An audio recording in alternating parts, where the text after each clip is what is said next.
જામનગરમાં પાછલા તળાવમાં ગેરકાયદે માછીમારી અમુક તત્વો દ્વારા રોજ ગેરકાયદે માછીમારી કરવામાં આવે છે। વિડિયો થયો સોશિયલ મીડિયામાં વાયરલ। તંત્ર દ્વારા યોગ્ય પગલાં લેવાની કરાઈ માંગ। અગાઉ પણ ગેરકાયદે માછીમારીની ઘટના બની ચૂકી છે। જીવદયા પ્રેમીઓમાં ભારે નારાજગી જોવા મળી।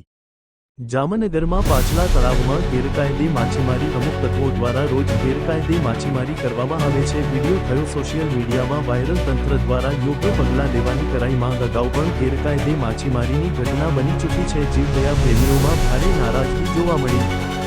જામનગરમાં પાછલા તળાવમાં ગેરકાયદે માછીમારી અમુક તત્વો દ્વારા રોજ ગેરકાયદે માછીમારી કરવામાં આવે છે। વિડિયો થયો સોશિયલ મીડિયામાં વાયરલ। તંત્ર દ્વારા યોગ્ય પગલાં લેવાની કરાઈ માંગ। અગાઉ પણ ગેરકાયદે માછીમારીની ઘટના બની ચૂકી છે। જીવદયા પ્રેમીઓમાં ભારે નારાજગી જોવા મળી। જામનગરમાં પાછલા તળાવમાં ગેરકાયદે માછીમારી અમુક તત્વો દ્વારા રોજ ગેરકાયદે માછીમારી કરવામાં આવે છે। વિડિયો થયો સોશિયલ મીડિયામાં વાયરલ। તંત્ર દ્વારા યોગ્ય પગલાં લેવાની કરાઈ માંગ। અગાઉ પણ ગેરકાયદે માછીમારીની ઘટના બની ચૂકી છે। જીવદયા પ્રેમીઓમાં ભારે નારાજગી જોવા મળી।